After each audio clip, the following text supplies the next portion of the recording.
Welcome everyone to the episode 2 of JS Unfiltered. My name is Jason, this is Sam, and we got a lot to unpack today, so let's get started. Sam, why don't you start us off? What's on your mind? Hello, hello. Good morning, good afternoon, good evening, wherever you are. It was awesome recording last 4th of July. I know that was kind of a late in the week recording, and now here we are on a Wednesday, which I think will probably. I don't know, Jason, if we can work it out, this might be like our regular recording day on Wednesdays because I like how it's in the middle of the week. We can get something out as soon as possible and get this on a weekly feed for everyone who's interested and who wants to hear two crazy ass guys talk about all kinds of cool topics, fun topics, weird stuff. We're not always family friendly. I know Jason probably keeps his mouth family friendly. I can't promise anything. I might blurt out an F word, an S word, or something else. I mean, what do we say on PG-13 movies, Jason? Like you're allowed to have one F word every movie, right? There you That's how go. you keep yourself from getting R rating. You can one F bomb. Wait, how many times can you say shit? I think it's like 5 or 10 times you can say shit. You know, there's limits, and I guess we'll try to keep it PG-13, but no promises because we're unfiltered, and that's the name of our podcast. We just talk about anything and everything. And I was just before. It's funny we don't record our preambles before the episode because we are extremely unfiltered and we talk crap about each other. I always make fun of Jason because I say every time we're on a podcast, I'm teaching him how to use a computer. Ah! Like, okay, Jason, Ah! this is a keyboard, this is a mouse. What does a Wi-Fi Oh, mean? good lord. Like, I mean, I should start charging you for that, man. Like Well, free lessons. don't get me wrong, I knew about Ethernet cables, but before we started, the little side lesson of how the Ethernet cable works was fairly new to me, yes. So you might need to charge me a little bit, but yeah, I know what freaking Wi-Fi is. I don't know. Like I really enjoy talking about Marvel and all his nerdy stuff, but we have to keep it balanced because Jason says that I'm cool with talking about some of that stuff, but I like to tackle on certain issues and different things that are on his mind, and by all means, this is not a gripe fest. So if you're on this and you're like, okay, these two guys are going to complain about stuff, get off my porch, you damn kids. We're not that kind of show, right? We just want to expose the truth and talk about truths in a non-complaining fashion and educating. And one of the things that we were talking about earlier was the ups and downs of Uber and like our journey, and Jason and I have been in the corporate world. We've been in the retail space. We've worked delivery jobs. We've worked Uber. I mean, we've even been entrepreneurs together. Like we ran a business together for a while, and we've done a lot of different things independently and even together too. And we've been Jason started his Uber journey recently. I've been on and off Uber for the last 3 years. I remember when I first started. I was in Tennessee. I just moved to Tennessee. It was 2021, post COVID, and I only had like a pickup truck with 2 seats at the time, so I couldn't do picking up people just because I didn't have the car. So I was like, well, I could deliver food, and I remember being in Nashville doing food deliveries and just getting the ropes and getting the hang of it. Like, wow, this is pretty cool. And eventually, I came back about a year later. I started to do Uber and Lyft pickups for people in California, and I was like, wow, this is really interesting. You can make a lot of money. I was researching a little bit before this about the differences between Uber and other states in California. I don't know if you know this, Jason, but Uber and Lyft are very different in the other 49 states versus here in California because we have a law that was passed in November 2020 called Prop 22. And Prop 22 says, hey, California, if you have gig workers, if you have independent contractors, people going out there and kind of working on a gig to gig basis, you need to be careful not to give them too many duties to do. Otherwise, we'll force you to classify them as an employee. And because a lot of people were treating Uber as their full-time job, California law kind of started to step in and say, well, wait a second, like if they're working this 40 hours a week, 50, 60 hours a week, that's not gig work. That's a full-time job. You need to treat them as employees. Prop 22 came in to kind of rescue that so that Uber and Lyft and DoorDash and all these different guys didn't have to classify us as employees, because that would be bad if Uber became your boss. If you got a manager from Uber and they started telling you, hey Jason, like I'm giving you this shift from 9 a.m. to 12, or I'm giving you this shift, and I mean, how bad would that be if Uber was like that, where you had it became a job? That would suck. I wouldn't do it. It would defeat the whole purpose of the platform, honestly. Mm-hmm. Yeah. So that was the good part, and I was reading the history of it.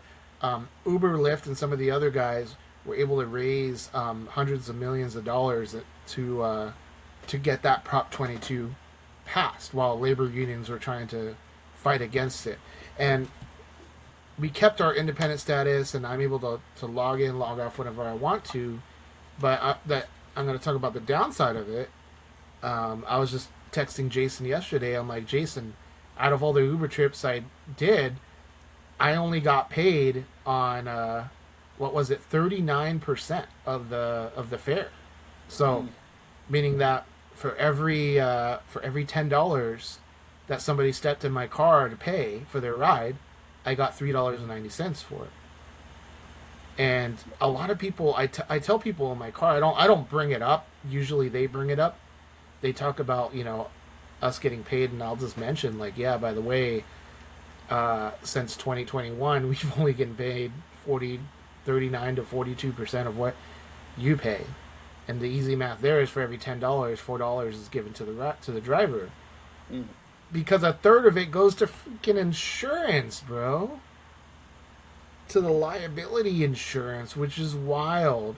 And we're supposed to get benefits and all that, but I'm not even meeting the threshold to get that stipend for the healthcare. I don't know if you are. Not at all. I looked into what's required.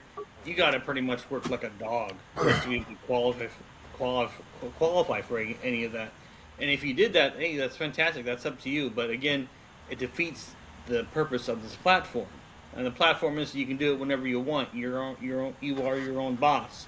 I mean, for example, yesterday when I was doing it, I had a doctor's appointment. I had to take a kid somewhere. I had to do this and do that. So there was times where I was off and on, all throughout the day. And if I had to work, actually have like a manager or a boss or something like that, I'd probably have to take off the whole day to make that happen. Here, I was able to do it for a couple hours, log off. Do it for a couple hours, log off. So the freedom of that, the good side of that, is I was able to have that flexibility to do it. But again, if we had a manager or something like that, again, I would have to barter with them or take the day off or use a vacation day or something. It just get out of control. But again, yeah, that stipend to have that health insurance or something, it is fun. It's out there, man. It's just something that becomes more harder to get. There's advantages of it, sure, but you got to work your ass off just to get it. And then, for example, there's a thing where they'll even pay for your tuition to a school called ASU, which it's online, but again, you have to get to a certain level for them to be able to do that. So there are benefits to it, 100%. But again, you gotta. It's one of those things where you gotta put all the work into it, and pretty much make this like a full-time, legitimate job, which again defeats the platform of it. The freedom of why a lot of people do it is because of that freedom, and if you take that freedom away, it becomes a job where some of us just don't want. So yeah. And when I'm in my car and I'm talking to people, I get the question a lot, and I'm sure you've got it. You've only been doing this about a week or two, I think, but I get the question a lot is, hey, how long did you work today? Or are you full time? Do you have another job? People always ask me that, and one of the things I tell them, I say, this isn't my full time, because I do have other things that I'm able to do on the side, or I have other things I can do to make money. But what I am going to tell you is I'm blessed that I'm able to do this. I'm blessed that I have an ability to use my car to make extra money, because a lot of people don't have that ability. A lot of people are at home or a lot of people are collecting cans, or a lot of people are doing just random odd stuff. And I'm blessed to have a car. I'm blessed to be able to turn on an app and make a little bit of extra money. I mean, heck, yesterday I didn't hit the $100 threshold. I made 75, or no, I made $80 yesterday, but and that's because of tips, not because of the base fare. But I made $80 yesterday, which is a blessing, because that's extra $80 I wouldn't have. Mm-hmm. And one of the things I remember, if you might be watching this thinking like, oh no, I was thinking of doing Uber, and Sam and Jason are saying all these things about it like it's a bad thing. It's not a bad thing. It's actually a huge blessing. You just got to be prepared and understand. Number one is it's going to cost you gas, and you have to factor that in. I know my numbers. For every $100 that I make, I can spend anywhere from $10 to $20 of gas at the most. And I say $20 at the most if I'm just like a lot of driving in between, because sometimes there's, like, yesterday was one of those days, Jason, where I'd drop somebody off, and then I'd start driving home, and I'd drive like 10 miles on the freeway before I get the next ride. And that happened a couple of times. So that's when I say, okay, out of my $80, I probably spent maybe $15 of gas. That's my numbers. I know that. As opposed to if it's a busy night, I could make $200 and only spend $15-20 in gas. And then the mileage, you're gonna put a lot of freaking miles in your car. I'm gonna tell you that right now, because there are gonna be some trips that are like, it says 1 or 2 miles, but then the very next one is gonna be a 20-30 mile trip, and that's gonna add up to like 100-200 miles in a day. I think the most I put on my car in one day was about 300 miles, and that was when I had really long trips back and forth. You're going to put a lot of miles in your car. That's going to cause your tread on your tires to go down. I mean, my alignment's always going out of whack. That's just natural. Nothing I can do about that. There's potholes, there's driveways. Those things affect it. And then I have to go get my oil change. I don't get free oil changes anymore because I have 95,000 miles in my car. I was getting them for free from Toyota up to 60K, but I don't have that anymore. So I go and I go to a local mechanic. They put synthetic oil in my car. I pay $100 a pop. If you know how to do your oil change yourself and you're putting synthetic, you could do it for $50-60, right? But that's whatever works for you. You got to know your car. You got to know your expenses. You got to be able to track that mileage. You got to be able to write that off at the end of the year. You got to understand. You got to separate what you're spending on gas, what you're spending on those oil changes, what you're spending on your tires. When I pop a tire, and I'll tell you this, don't go back to the retail tire store. If you pop one tire, get it patched. If that patch doesn't hold and the tire is useless, go down to the little mom and pop tire shop. You can get a used tire for $40. Did you know that, Jason? You can. I had 4 brand new tires on my car. One popped. The patch didn't hold. So I have a third one. I have 3 Firestones and 1 Michelin, because I bought 1 Michelin for $40. I think I paid the guy $50. Michelin tire, used, instead of going to the tire shop and getting all 4 of my damn tires replaced. So those are little things that you got to learn how to do. Wash your own car. I wash my car regularly. I vacuum it regularly by myself. Save money doing that. One of the best things you can do to make your car look clean without doing a detail is getting some really good. I have this car window cleaner. It cost me $2.50 at Walmart, but it's tint safe. Do not use Windex. Don't use ammonia on your car window. So if you're cleaning your windows, windshield, don't use Windex or any of those blue cheap stuff that you use for the house, because that'll burn your tint. So you got to use the stuff that's for car windows, because it's tint safe. $2.50 on the bottom shelf at Walmart. I use that with a microfiber towel. I clean my windows almost every day, because even though my car didn't get washed, it looks clean to the passenger, because they're sitting there, and what are they doing the whole time? They're either looking at their phone or they're looking out the window, and then they look out the window, they're going to say, hey, this is a clean car. Make sure it doesn't stink. An Yeah. easy way to get the stink out of your car is I have little spray bottle, and I put like some vinegar, some regular white vinegar in there, and Hmm. some water. You mix it together with some dish soap, like some Dawn or something like that, and you spray it around your car on all your fabrics. The vinegar will soak up all the nasty smells inside your car. Mm. You do that, and it'll get rid of. Because I've had people spill beer in my car. I had a lady shit her pants in my car. I had people spill their drinks, their coffee in my seats, and it's all fabric. And you get in there, you don't smell it. You don't smell any of that crap because I keep it clean. I wash it. I make sure everything's good. I'm gonna get seat covers because I can't keep cleaning the stains out all the time. So I'm gonna get seat covers, and I'm gonna get a seat back cover on the Hmm. passenger side so that I can have stuff in there.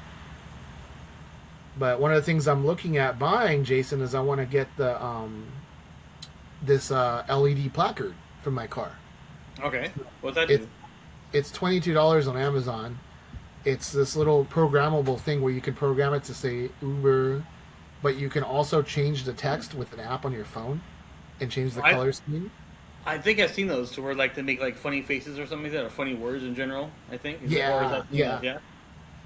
So like what I could do is like because when I'm offline and I'm not driving Uber, I want it to have like a funny little face. Like I saw Mm. one that has teeth on it, right? Yeah, Or yeah. like a little emoji, little emoji like with a kissy face or something silly, just to makes people smile. I love making people smile. I love making people laugh.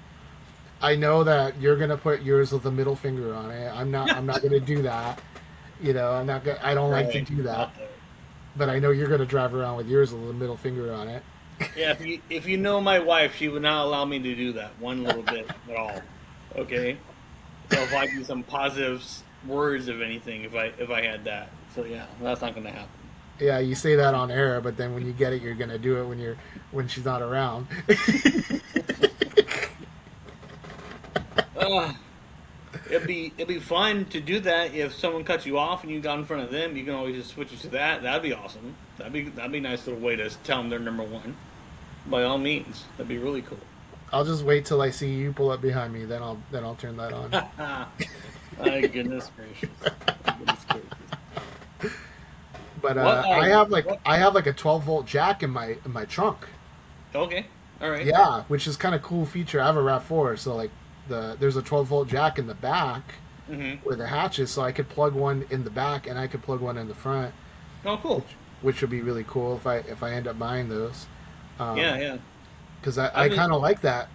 yeah. I've been thinking about doing those car seat things as well. I just want to see if I can find some really cool ones, or maybe a design I like, or something. Or I was even thinking about doing like a Lilo and Stitch type of thing, like a. That's one of my favorite Disney characters is Stitch, as well. But still kind of on the fence of that. But yeah, I've been thinking about that as well.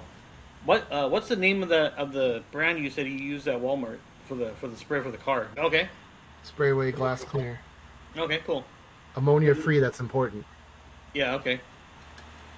Right? Cool. And Yeah. that's and it's foam too. So what's cool is that it foams the whole window, Okay. makes it easy to clean. Yeah, And because then there's a do-it-yourself car wash right down the street from my house that I've been using to vacuum and such. The car that I use for Uber, I don't think has ever been as clean as it is right now. I mean, there's literally nothing in there other hmm than the Uber delivery bags and stuff like that. I keep them in the back seat or the trunk. They has like a little separate um, department that I can put it in and kind of hide it as well. So if anyone needs to put anything in the trunk, they're not putting it over anything or stuff. So yeah, it's and I just pull them out when I actually need them, stuff like that. But yeah, doing yourself car washes, you are 100% about that. There's also that uh, that gas app called Upside, which is really really convenient, especially if you do Uber or Lyft or any type of third party gig on a regular basis. There was one year when around the COVID time frame when I would start doing Uber Eats and DoorDash, I was using it a lot, and that actually that same year paid for our whole Christmas. It paid for gifts, the tree, everything we did throughout the holidays. So it's definitely worth it, 100%. If you are doing any of those gigs on a regular basis and putting a lot of effort into it, it's definitely worth doing for sure. Oh yeah, and another thing about the Upside app is that it's not just gas. Little Caesars Yeah. gives you a rebate if you buy Little Caesars pizza. Some other food places will offer a rebate, so it's great if you're just out and about and you're not going to like a Costco or a Sam's Club gas because it won't work there. Mm. It's gonna work at those random gas stations. Check your app and you'll get a rebate. I've seen it give rebates like 20 cents off a gallon, like a quarter Yep. off. Yep. So definitely check it out. We'll put your link below if anybody's interested. Click the link below and you can sign up for Upside. And there should be a little welcome bonus for you. I don't know exactly what that is because obviously that's going to change over time. But yeah, they give like a little welcome, like the first three fill ups, you'll get like added cash back and stuff like that. So check it out. Link below. It's a great little tool to help you save money. And like what I'm always about is don't buy the most expensive thing, right? When you're like, I'm going to get this phone cradle, it's going to cost me $50 at Target because Right. it has lights and it has this and it charges my phone and it tells me I'm a good boy when I plug it in. And I'm like, Jason, you just need this $6 Walmart phone cradle because what does a phone cradle do? It holds your phone. Right. That's all That's it all it does. needs to do. That's all it does. It doesn't need to tell you that you look pretty today, okay? And you know what the funny thing is about that $50 thing? Before I bought it, I did look more into it. Yes, it says wireless charging, which I guess technically it does, but all it really does, it holds your phone, yes, but you still got to plug the charger into your phone. So it doesn't necessarily charge your phone. It may be wireless because you don't have any of the cords coming from that device, but you still got to plug it into the darn thing. So I'm like, well, that doesn't make any sense. Why in the hell would you call it wireless charging? That's like false. It's on a borderline of false advertising, honestly, in my personal opinion, because it's not. The device is not charging it. I still have to plug it into a charger. So yeah, that was stupid. It's you have to remember that Walmart, Amazon, these companies right now, the big thing is that Walmart and Amazon, they don't have all the warehouse storage and they don't have all the sourcing to have every single product in the world. So what they do is they outreach to sellers. Mm. That's one of the things I was looking at a few years ago is becoming an Amazon seller.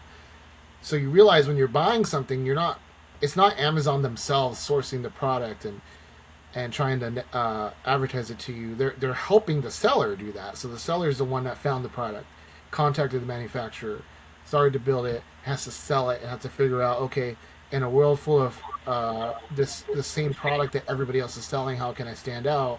So they start to add these features: wireless charging, three-way control, grippy this, like all these different things on the product to stand out. And you have to be able to sort through that mess to find the end product. And that's one of the videos I was watching. I don't know if you guys know, but Amazon Prime Day just started, and the Prime Day it's going to go for I think 3 or 4 days. Where if you're an Amazon Prime subscriber, you can go on to Amazon and get exclusive deals at below average costs. Like it's kind of like their Black Friday, but it's in the middle of summer. And on this Amazon Prime Day, one of the things I want everybody to be aware of is that sometimes these sellers raise the price a month ago or a couple months ago or maybe even just a couple weeks ago, raise the price of their product so that they can participate in the Prime Day with a tag that says 35% off, 40% off, 50% off. But don't get duped by that, Jason. Mm-hmm. Right? Don't get duped by that because sometimes that 50% off, when you look at it, it's going to actually be the same price it was a month ago, 2 months ago. But with that 50% flag on it. And there's a website, look it up, Google it, not sponsored, Camel. Okay. You can put it as a extension, or you can open it up in the web browser. And what they do is they give you a price history for every product. So you just copy and paste the URL of the product into the website, and it'll tell you this phone charger used to be $40, then it got raised to $60, and then it got knocked back down to $40 so that it can appear on the Prime Day deals. What you want to find is ones that are actually at an all-time low, like the Amazon Echo, which is a little guy you can talk to Alexa, and there's a little screen on her. That is at an all-time low price right now, so that's a real deal. There's some other products that are like that too, but you gotta do research and find out. There's another scam on Amazon which really irks me, because this is something like people like my mom will fall for. Um, is what they do is that they have a really successful product. Let's say that actually there's one that I saw was makeup. Right, it was a really successful product of makeup, and they had like 1,000 reviews that were all 5-star. And what they did is they edited the page and changed the makeup to like an electronic. Wow. And then when you went on there, you see that it had 1,000, 2,000 5-star reviews. But if you dive into the reviews and you actually read them word for word, because Amazon's not going to tell you, you realize that people were reviewing makeup before, and that's what all the 5-star reviews are from, not from this electronic that you think you're going to buy that's a good deal. So they're scamming you. They straight up scamming you. Little switcheroo right there. Buyer beware, that's for sure. Mm-hmm. So do your research. The first thing I do when I look at reviews, I click and I filter on most recent, and I also filter like 1-star reviews, because I want to see. Because sometimes those 1-star reviews have nothing to do with the product. Yep, could be the service they got or something. Yeah. You gotta filter through that stuff too. Or like my AC, my portable AC, it had 1-star reviews because people said it made sounds. It's like, of course it's going to. Of course it makes sounds, dude. It's a freaking AC. People are idiots, man. They expect it to be like a whisper, And like you heard it, it's just a little hum. Who cares? Exactly. As long as it keeps you cool, that's the important thing. I know what an AC is. It's gonna go and it's gonna make a little hum, but it blows cold air. It was only $220. Some of these portable ACs I see out there are $500, $600, $700. Yeah. Come on, dude. I love this product. Highly recommend. You guys giving it 1-star because it makes a hum are freaking idiots, dude. So it's like giving your car a 1-star because I have to put gas in it. Oh my god! They didn't tell me at the dealer that I have to put gas in it. I know, right? It's almost like when you see those movies that have like a horror rating on Rotten Tomato or whatever it is, and then you actually go see it and it's actually pretty damn good. It's something like that, honestly, in my opinion. But yeah. I do have a scenario I wanted to bring up as well that I heard on the radio, which was pretty interesting to hear, because there could be two sides to this. Let me give you the scenario and see what you would do. Because you and I have fallen into this, and we have no problem doing it for each other or even friends that we know that are close to us. Well, let's say this. You have a group of friends, all right? You guys plan a vacation, put the deposit down. Now it's come time to actually fork over the money for the rest of it. Now somebody, one of your friends, or at least one of the friends in the group, lost their job unexpectedly. Not to their fault. They got laid off. Okay, let's see that. And comes to the group and says, "Hey guys, I'm sorry. I'm not able to come up with my portion to pay for this trip." Now here's the little caveat, a little small print. No matter what happens, the whole group is on hook to pay for this whole thing anyways. Now, do you allow that person who just lost their job to still go on vacation? And if you do you expect that person to pay the group back once they do get back on their feet? What do you think? It's a good question. So there's a lot of like what ifs and ors and buts with that, because my first thing was, one, we as a group, let's say there's like 5 of us. We gotta treat the person with respect from the get go, and just listen and hear out what what's going on in their life, and us being friends, see if there's something we can legitimately help with without putting our families at a disadvantage or whatever. The second thing you have to ask is, okay, did this person get fired or laid off, or did they quit their job? Mm-hmm. Because sometimes people do that. Sometimes people say, I lost my job, but then when you question them further, they didn't lose their job, they left their job. So how am I going to treat that? I'm going to say, well, that's irresponsible. You left your job, and then you wanted to use that as an excuse to not pay for the vacation, if that happened, right? Or maybe they knew that they were going to get laid off, and they didn't speak up and say anything, and they knew about it since the get-go. They got an email from HR months ago that said, hey, you have until the end of summer, and then you got to find another job, but they didn't bother to tell us. That's also going to be a red flag, and be like, so you came into this, and you and I know we've run into people like this, Jason, where they walk into the situation already knowing that, oh, I'm just gonna lean on Sam, Jason, and the others to cover me, because Sam works for a bank, Jason works for a hotel. Those guys are loaded. That's what sometimes people look at us like that, right? Exactly. Yep. And that's no, don't ever do that, right? I'm not going to do that. I'm not going to lean on somebody that's much wealthier than me to cover it. It's just like, there's a very some Jason and I know some people that are very wealthy, that we've gone out and we've had dinners and lunches with them. We've hung out at their house. People that are in a much higher wealth status than us, that we commonly know, and they offer to pay, and we'll graciously accept, but we don't always expect that. I mean, I walk in, and if they invite me out, I'm going to walk in with my credit card or cash ready to pay, and I'm going to offer to pay, and if they want to cover it, that's up to them. But I'm going to offer to pay, and I'm going to be ready to do that, because I'm never going to expect that. And you should never ever expect that of other people, even your good friend. You shouldn't just expect that they're gonna pay. If they offer to pay, that's a great plus, and that's a good friend.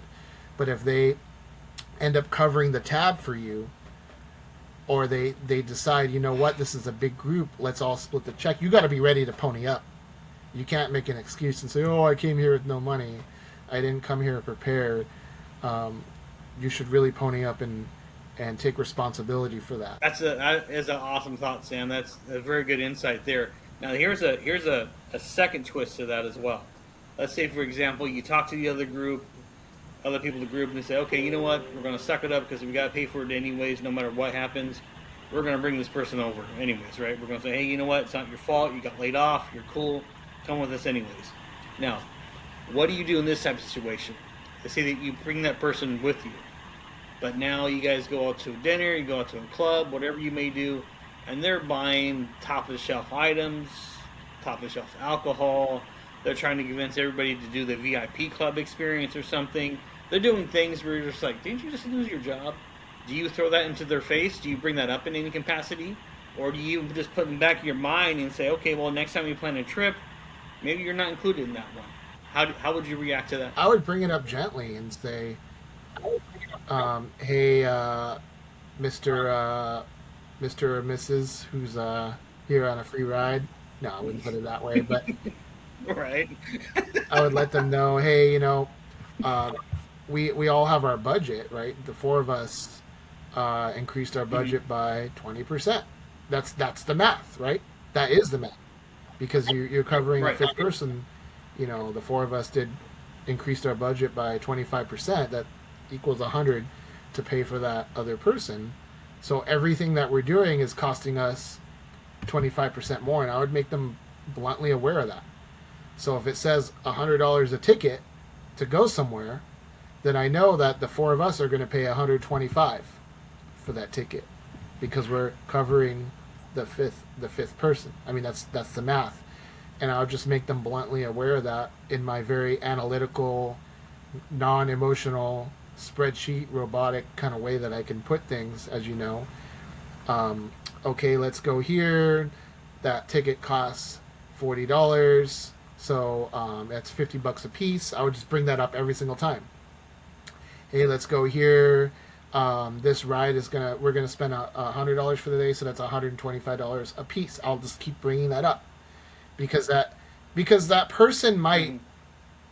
be taking one or two things are happening, right? And we know either that person is pushing the fact that they're getting a free ride and taking advantage, or option number two, which I want to give them the benefit of the doubt, they might just be in a fun vacation mode and just letting loose and just like not thinking that, right? Mm. Um, I've been there before where, because maybe they do have an intention to pay it back, and because they do have a real intention to pay everything back, it's almost like to them like they're spending on a credit card. And as we Yeah. know in the real world, as I know because I've talked to many people about their finances, when you have a credit card, some people on vacation will end up maxing out their credit card on vacation, and they're essentially spending money they don't have. So, your friend group is not a credit card, and you may not have ill intentions with it, but don't treat them like a credit card because they're not a bank with billions of dollars. They're your friends, and they save their money, their hard-earned money, to go on vacation with you. So factor in that they're also gonna probably have to sacrifice some things to do, right? I mean, if your budget was set for a vacation and you had just enough to go on your vacation, and now you're covering that fifth person, you're gonna have to not do an excursion. You're gonna have to shop less. You're gonna have to spend less because your price went up by 25%.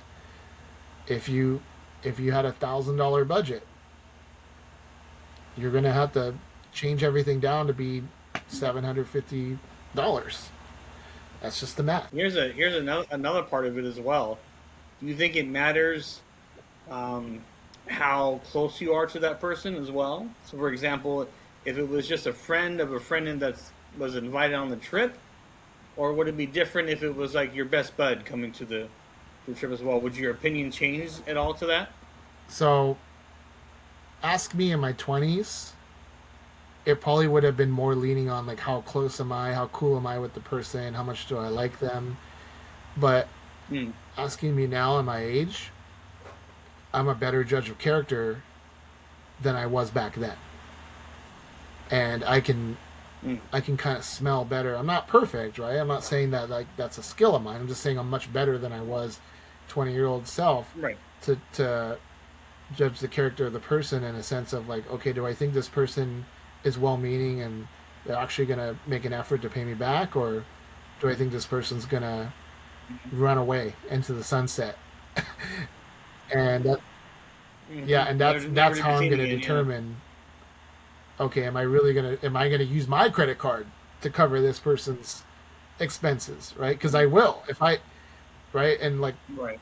obviously I know you and I have the familiarity with you, but if you introduce a third person and you brought that third person and you told me, Sam, this person has a good character, they're trustworthy, and they are going to pay us back, I'm gonna lean on the fact that I trust you, so I'm gonna trust that other person, even though I've never met them before. Hmm. As opposed to like I'll ask you, I'm Right. gonna say, Right. Jason, I'm gonna level with you. How well do you know this person? Do they even have the means to pay us back?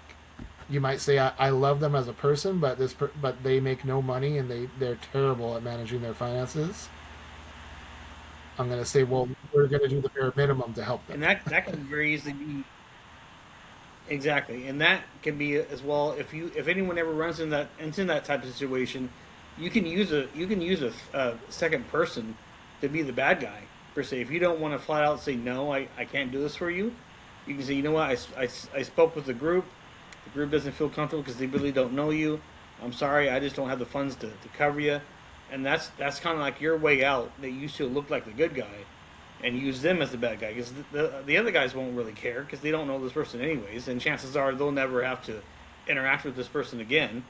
But again, that's just a way how you can kind of get out of out of a out of Mm-hmm. a awkward situation, if you will, as well. Because whenever money comes between friends, it can get a little awkward as well. So if you have an out in those type of situations, and you know for a fact that this person isn't going to pay you back, or it's going to be very hard to pay him back, that can be a way to get out of that situation as well.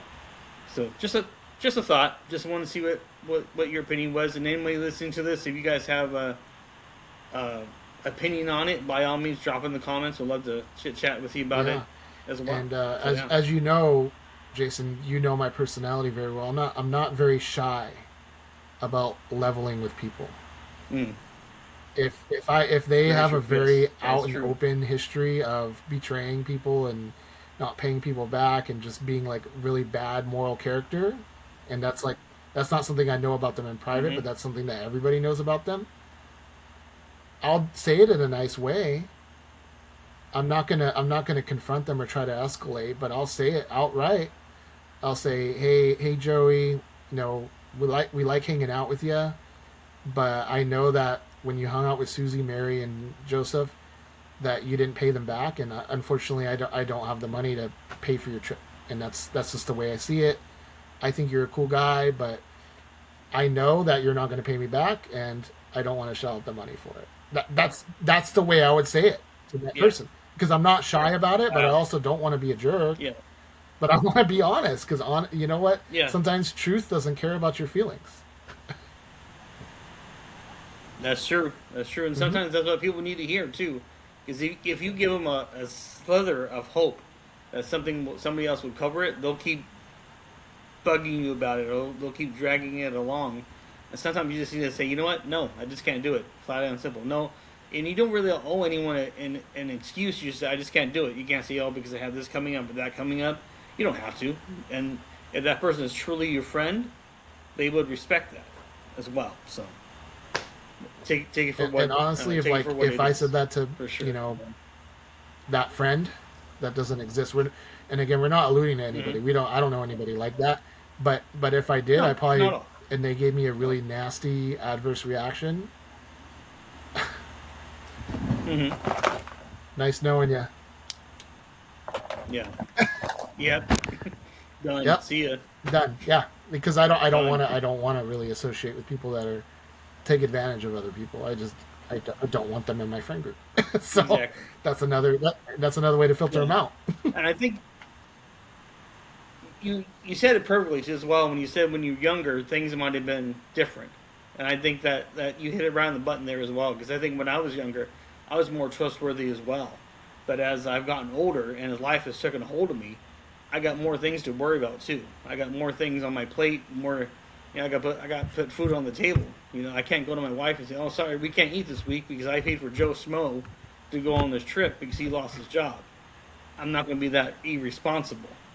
So there's more things that are going to be needing to be addressed as well. So again, if they're good friends, they'll understand.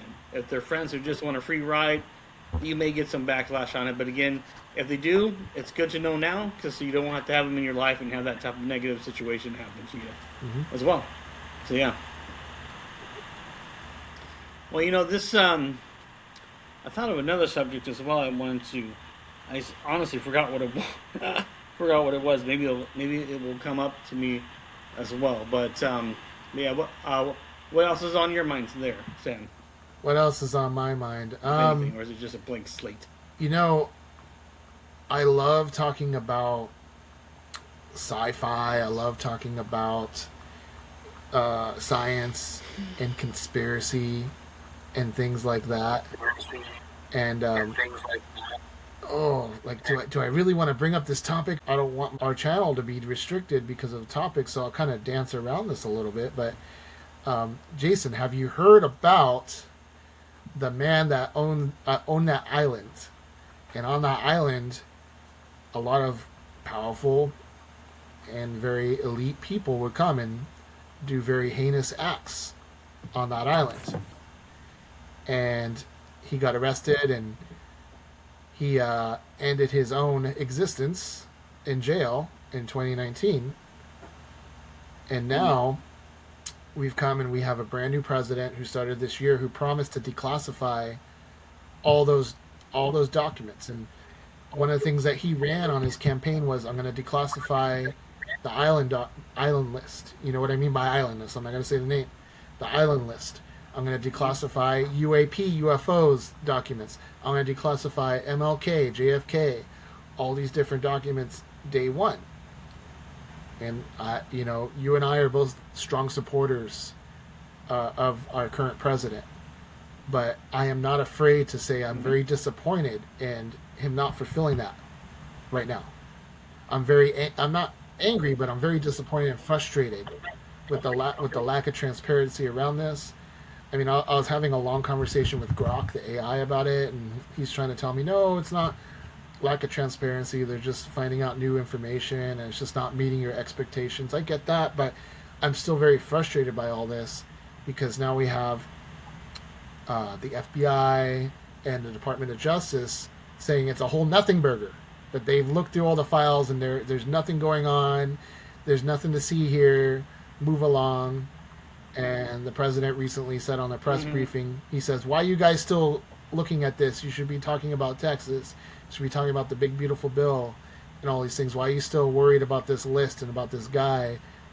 Telling us to move on. And you look at the groups that I'm part of and the people that I follow and like my sentiment online. I don't know if you follow me on X, but like we are really upset by that dismissal. What is your opinion about it? I don't know how much you know about it. I mean, I could fill you in more if you need to, but what's your opinion about it? Yeah. No, I get it. And yes, like you said, we're both supporters of Trump as well. But yeah, I get it. I mean, that was his biggest thing when he was running, is that he was going to expose all this. And I guarantee you, it was like, it compares to me to when Arnold Schwarzenegger became governor of California. He came in, he was literally like the Terminator. He was changing things left and right. Then out of nowhere, he switched. Like overnight, he switched. And I guarantee someone got to him.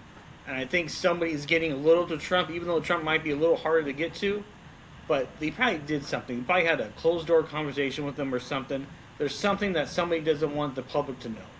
And I guarantee that's exactly what's happening. So now, just like anything else, they're trying to distract us. Like, oh, look over here. Look at this shiny thing. So we'll never know the truth. We won't. Because the government has a way of hiding things and sweeping things underneath the rug, unless we got a whistleblower somewhere.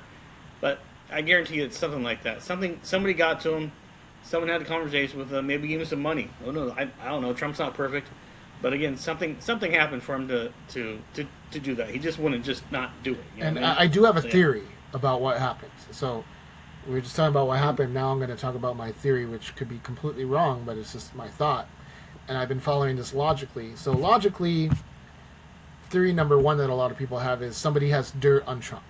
Like somebody has a video of him on the island, or he participated in those illegal acts or did something nasty.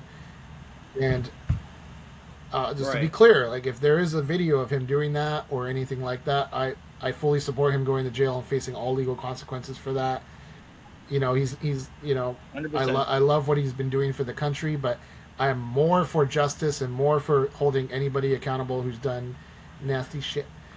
But I'm going to follow theory one logically and say this: that if that existed, that means it's been in the possession of the FBI since 2019 when they arrested the dude. And for the last 4 years, we had another administration who would have loved nothing more than to put Trump behind bars. So, if you follow this logically, if that existed, that dirt existed on Trump, then within the last 4 years, you would have seen him arrested. You would have seen him hung publicly. All the media outlets, all the crazies cheering for him to be, publicly shamed for this. That would have happened. That would have happened. Because none of that, not even a hint, not even a whisper of that happening for the last 4 years when he had zero power and everybody against him, people trying to put him in jail for 34 felony counts for document fraud, right? Which is ridiculous. Nobody's ever been convicted of that in Georgia, by the way.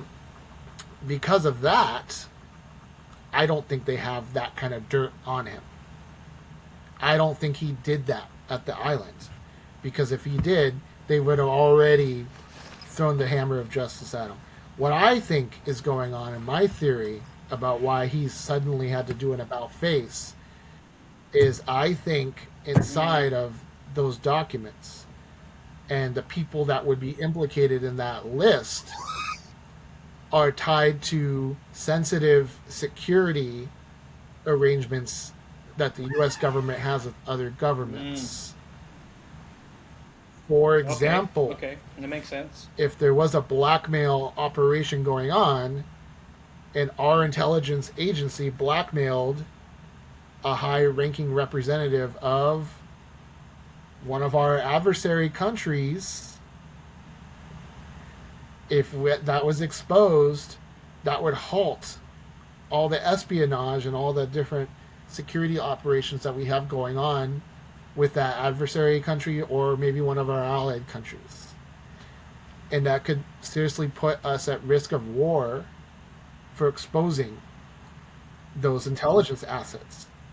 Hmm. As you know, the CIA, the FBI, they use they share information. It's called Five Eyes. They share information with four other governments in the world, and that's how they're able to spy on us. So if they wanted to spy on you, they would actually call somebody from Canada or from the UK to do espionage on you, and then they would share the information because the CIA is not allowed to spy on U.S. soil like that.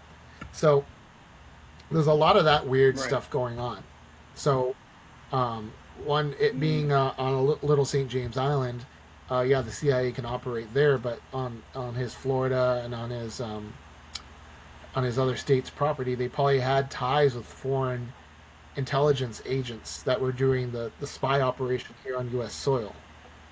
So to expose that would probably expose those foreign intelligence assets as well. I know I'm getting into some deep stuff. I need to. I'm not. This is all theory. This is just in my Yes, head. sir. I don't know any of this stuff for fact. I'm probably completely wrong. I'm probably completely wrong. I'm just it's in my head and make. This is a made up story. Okay, whoever's watching is a made up story. Yeah, blackness of evil at your house. Oh boy. But that's what I'm thinking because, and I was talking to Grok last night, right? You know, Grok is like Chat GPT, but on the X platform.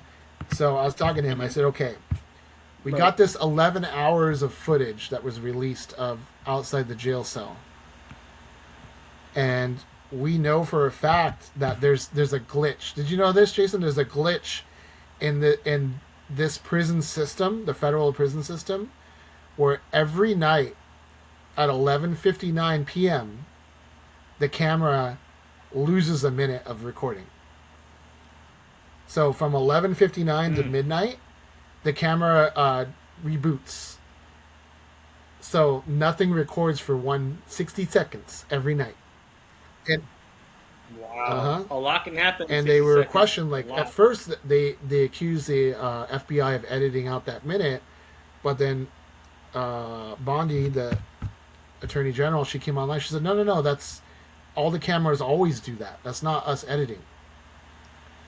And it's like, well, if all the cameras always do that, that means somebody would know about it and could take advantage of that minute and do whatever the hell they want to do in that minute. Mm-hmm. And I was asking Grok, I said, okay, Yeah. what? Give me some scenarios of what could happen in a minute, and and he like we went through it, like frame by frame, and we came to the conclusion that if you had a well prepared team who knew the layout of the prison, who knew exactly where to go, who were able to take advantage of the fact that, oh, by the way, um, I wish I could show you a diagram of this. Think of you walk into a room and there's like different hallways going left and right, and you're in a central place. Well, the jail cells are down these hallways. So every hallway has its own camera, and then the main entrance, where like the middle of it, where you can get down all the different hallways, has its own camera. The camera that's in his hallway has been broken. It was not recording. It was not functional at all. So the only camera that's working is the one that's Come in the on. main lobby of the prison. Not like a customer lobby, but like where the guards sit, right? And the conclusion that the FBI came to was like, well, that camera is facing the hallway door, where that's the only entrance in and out. Nobody else can get in and or out on the other side of the hallway. It's like a one-way hallway. So, wow. Their conclusion was, well, nobody assisted him. He did it himself because for 11 hours nobody went in there, which is correct, except for that 1 minute we're talking about. But it's highly suspicious that they didn't bring up the fact that why is that camera in the hallway not functioning? How do we know that somebody else wasn't like hiding in there in a different, like in an empty cell and doing stuff? Lurking, yeah. Yep. We don't know. Yep. And I was asking Grok, okay, prisoners don't have access to rope. They don't have access to hooks or anything metal. They don't have access to anything that they use to. How did he do that? And Grok told me, well, he got his bed sheet and he cut it into, he ripped it into strips and he braided it into a rope, and then he did that. And then I'm like, well, and then I asked, like, well, how did you get the top end to hang somewhere? There's no hooks, there's no nails, there's nothing in there. And they said, well, what he did was he ripped off the mattress from the top bunk, and then there's like little rungs that hold the mattress up, and he was able to loop it around that.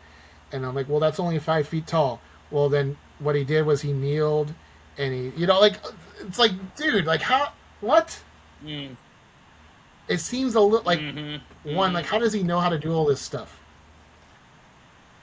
Well, he doesn't. I don't think he has. I don't think he's able to go to a prison computer and go on YouTube to watch a tutorial on how to do all those things that would probably get him banned from computer access. Big time. God, so solitary confinement forever. And he has nobody in his cell with him. He has a bunk bed, but he's the only one in there. And I'm going to tell you what else is more suspicious. The guards. I was reading an old post from 2019, the New York Post, an article about this, because I was researching this. There are two workers in the prison, and only one was a certified guard. The other one was just like, we don't even know what they were. They were just a worker. So there's only one person that was actually like a certified guard in there, according to the New York Post. And that one guard had like such a long shift that they were too tired to go check on him, because they're supposed to do a welfare check every few hours. So what he did was he falsified the log, and he wrote down in his log that he did a check, and he didn't go. And then when they asked him, well, what were you doing when this happened? He says, I was either browsing the internet or taking a nap. Oh, God. Oh, God. Either browsing the internet or taking a nap. That's what our tax. While he's writing in the log that, everything's fine. I checked this guy out. I've been every couple of hours. I'm checking on him. He didn't check for the whole 11 hours, dude. That's ridiculous. Yeah. That is absolutely ridiculous. Camera didn't work. No. Guard didn't check on him. Guard was probably asleep. Wow. There's a 1 minute gap in the footage. Wow. And the funny thing is, nothing will happen to them. What the hell do you expect the American people to think, guys? Exactly. And magically, nothing happens to this guard, right? That fell asleep or was on the internet not doing his job. Nothing happens to him. Oh no, he got fired. He got in trouble, away. and he got criminal charges. But, he got in trouble. That's good. So, yeah, he got in trouble. But okay, good. But good. The fact that happened is swept under the rug. Like, they're not talking about that. I had to go to a news article from 2019 to get that information. Okay. Yeah. And you look at the recent news about this; they're not even talking about that. And they asked the director, the FBI director, okay, well, we heard back in 2019 that the camera wasn't working. How do you have footage that the camera wasn't working? He didn't give the explanation I just gave you about the camera, that footage that we have is being in the main hall, and that his hallway wing had the camera broken. That explanation was not given when they asked him. He just said, he said, I don't know. I saw the interview. He's like, well, I don't know why they said the camera wasn't working. I've got footage. Maybe you should go back and ask them. What do you mean go back and ask them? Ask a former employee that doesn't work there anymore about that. They're going to say, F off, right, man. Right? We're asking you because you're the current director of the FBI. Why wasn't the camera working back then? And why do you have footage now? What's the explanation for that? He did not give the explanation. I had to freaking do research. Jason, I had to do a lot of research, and I looked up schematics of the prison to give you this explanation right now. Mm-hmm. Nobody, not nobody. I mean, I did watch a video of somebody giving this really almost the same explanation I gave you, so not nobody. But when you look at the main people that are getting all the attention and posting in the news, they're not explaining it the way I did. They're not bringing it up. They're trying to close the book. They're trying to say, okay, we've got footage. Nobody went in, nobody went out. You're all conspiracy theorists. Shut up and move on. And that's what's pissing us off. That pisses me off, man. Yep. Mm-hmm. It all comes down to power, man. I mean, all these conspiracy theories and stuff, it's because people want power. They won't tell the truth. They won't say, yes, this person did this person did that, because everybody wants power. And that's what it comes down to. That's why the government, honestly, is very hard to trust or can never really be trusted. If you think the government's been banning 1,000, you're very naive. Okay, whoever, I don't care what side you're on. Republican, Democrat, it doesn't matter. There's something that they're hiding. Okay, so, I mean, just keep your eyes open, keep your ears open, and just don't believe everything you hear. That's what it comes down to. Because there's something, like Sam was saying, there's something there. Somebody did something, somebody has something on somebody, and that's the reason why they're not being straight honest with us. And you got to dig into articles just to get information. And it's sad that the FBI, of all people, can't give us one clear answer. And now Trump's trying to make us move away from all that. So there's something going on. Just saying. Something going on. My wish is that Trump hears our frustration about all this and comes out and says, okay, let's do a reversal. Let's look at this. Let's figure out what's going on. That would be my wish for this. Is that going to happen? It's highly unlikely at this point. It'll probably be more likely that a black SUV is going to pull up in your house, take you away, and next week there'll be someone that looks like you, that's not you, on this podcast talking with me. And I'm going to be a good little boy and say, yes, I agree with everything you say, sir. Yes, yes, and yes. That will be my reply. I am sorry. Goodbye, Sam. You're done. God's sakes. I thought you'd come rescue me. Come on, there's a minute gap at 11:59. That's when you can do your rescue, bro. There probably is. I don't know what you're talking about. I was at a family barbecue. You jackass.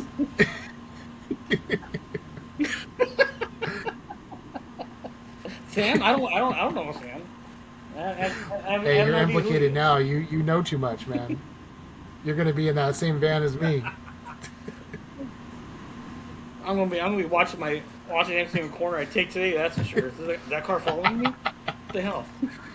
If I take anybody in my car, they'll be like, "Where are you going? Don't worry about it. Shut up." I gotta take a detour. Oh, goodness gracious. But yeah. I don't know. I mean, I would love to support like a third party. Right. The whole Democrat versus Republican is just old now.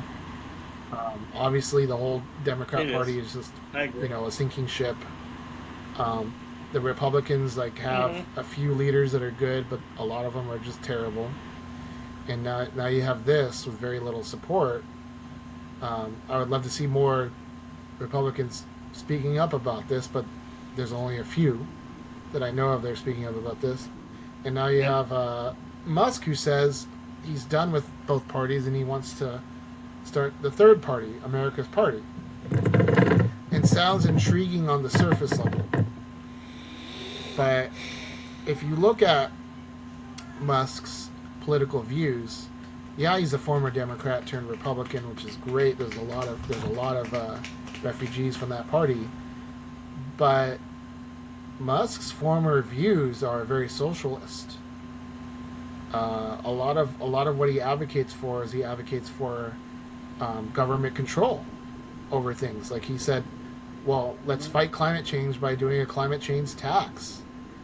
Let's open up the H-1B visa program so that companies can hire their entire roster with foreign immigrants that are getting paid half the wage. That's going to hurt wages for hardworking Americans. That's not America first.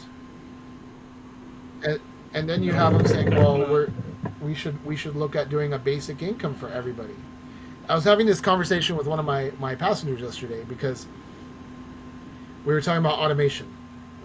And we were talking about AI, robotics, and this guy was a butcher. He's a butcher inside of Costco, and he's talking about one day there's going to be robots that just do all the butchering, and there's going to be no more humans back there.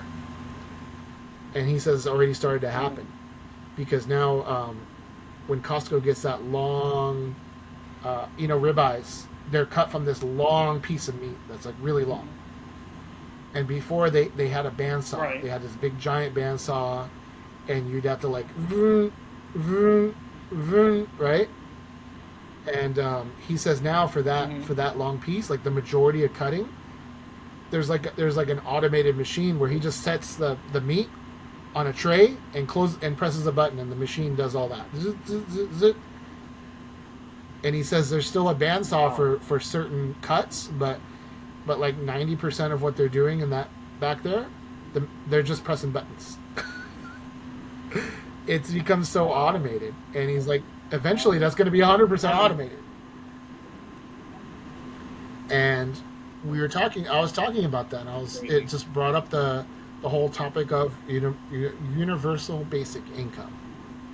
I am not a socialist.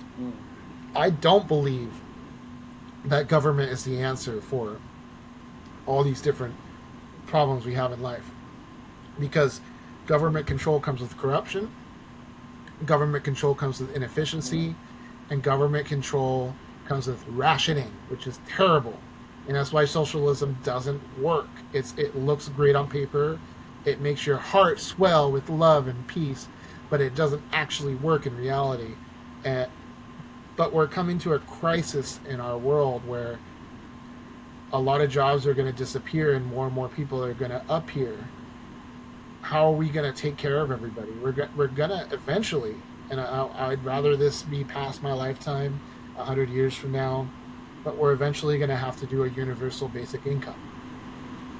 I don't know if you've heard that term before, but what that says is that everybody has to make a livable wage, no matter what you do, even if you're sitting on the couch at home. You have to make a livable wage, but where's that money come from? It doesn't come from the gods in heaven. It doesn't come from, the well, like an unlimited well. It actually comes from taxpayer funded. And there's just not enough to go around. And that's when you have this crazy guy in New York right now. I don't know if you follow the news about him. So, as you know, with candidates who are running for office, and this guy's running for mayor of New York, you have a primary where everybody that's on the Democrat side votes for who they want to run on the Democrat ticket. Everybody on the Republican side has everybody who they want to run for the Republican ticket. And they all do their votes in the primary.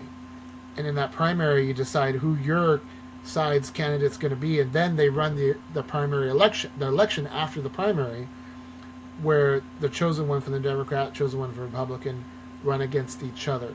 Well, the person who won the Democrat ticket in New York is an open socialist. And what he's advocating for right now is advocating for reducing grocery costs. And this is his way he's going to do it. He's going to have every neighborhood, and I think he's going to start with 5 or 6 grocery stores in each of the main neighborhoods, are going to be government run, government controlled, and government owned. So they're going to be owned by the city, and they're going to take no profits for profit share. They're actually going to incorporate that back into the grocery store. And he cited a few examples around the nation. Somebody did some research and figured out that what he was talking about had already been tried in other parts of the country and failed miserably.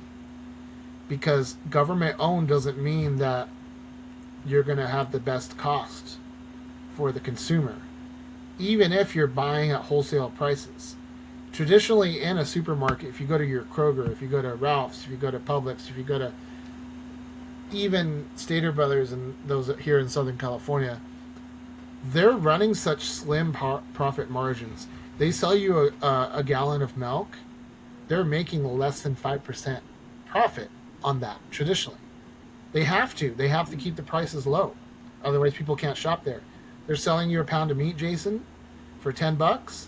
They're probably making only $1 net profit on it. So if that's the margin of how much they're making, then how is a government run operation gonna lower the cost and make groceries way cheaper? Gonna lower it by 25 cents, but then they're gonna end up losing money because they have to pay everybody a livable wage. And then where's the subsidy gonna come from? It's gonna come from taxpayer money. So in fact, his little experiment that he wants to run is going to cost the taxpayers of New York $60 million. $60 million to run those government-run supermarkets. So you're going to spend $60 million so that everybody can save a nickel on milk. What do you think about that, Jason? That's crazy. That's just absolutely crazy, man. It's just, right? It's sad to see that my kids are going to grow up in a world like this. That's the sad part about it all. The economical downfall that we've gone through these last couple of years. It seems like one time we will take a step forward, but then we take 5 steps back, and it's getting crazier and crazier. The job market's getting harder and harder, honestly, and things that used to cost you used to be able to go to a place that you can get a good meal for $20, and now, my God, $20 can't buy you anything, So it's insane. I mean, the McDonald's workers want minimum wage to increase, which that's fine. But you ever go to McDonald's? I mean, hell, I went to McDonald's months ago, or even definitely months ago, for me and the kids, and we didn't do anything special, but we spent around $40 just for the 3 of us. And that's crazy. Things are just getting out of control, and I don't see it getting any better. Unfortunately, it's going to get worse before it gets better. I'm all for people having a livable wage and all, but yeah, it's getting way out of control, and we need to put a cap on it somewhere, because if we don't put a cap on it, it's just going to get worse and worse, and eventually we're just going to be stumbling over each other, and it'll be freaking Armageddon, for God's sakes, that. So it's just gone out of control. It's sad, but it's so true. And I really don't see any light at the end of the tunnel, honestly. I really don't. It's sad, but true. It's either one of two things. Is that yeah, maybe one of three things? Is one, we're heading to a dystopian future where we're eventually going to become communist, and there's going to be dictators, and there's going to be the ultra wealthy elites that are just robbing everybody else while putting a label of equality and equity of outcome, right?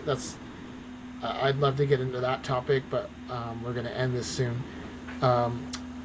Difference between equality and equity of outcomes. But we're going to either go down that dystopian route, or we're going to figure out how to make things better for us here, but I see that as like more of a temporary fix.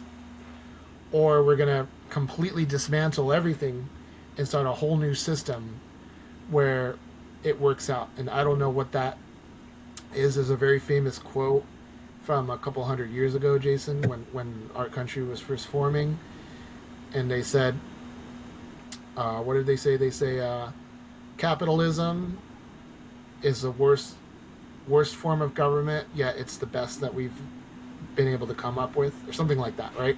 Mm-hmm. Yeah, meaning that there is no perfect. There is no perfect system yet, because if there was, we'd all be living in the Garden of Eden. And that's possibility number 3 is Jesus comes and we live in God's perfect world. So I'd say we leave it at that and say God bless everybody. Mm-hmm. Thank you for joining us here on another episode of JS Unfiltered. We love you all. Peace, love, harmony, and blessings to you all. Thank you so much for joining us. And we'll see you next week.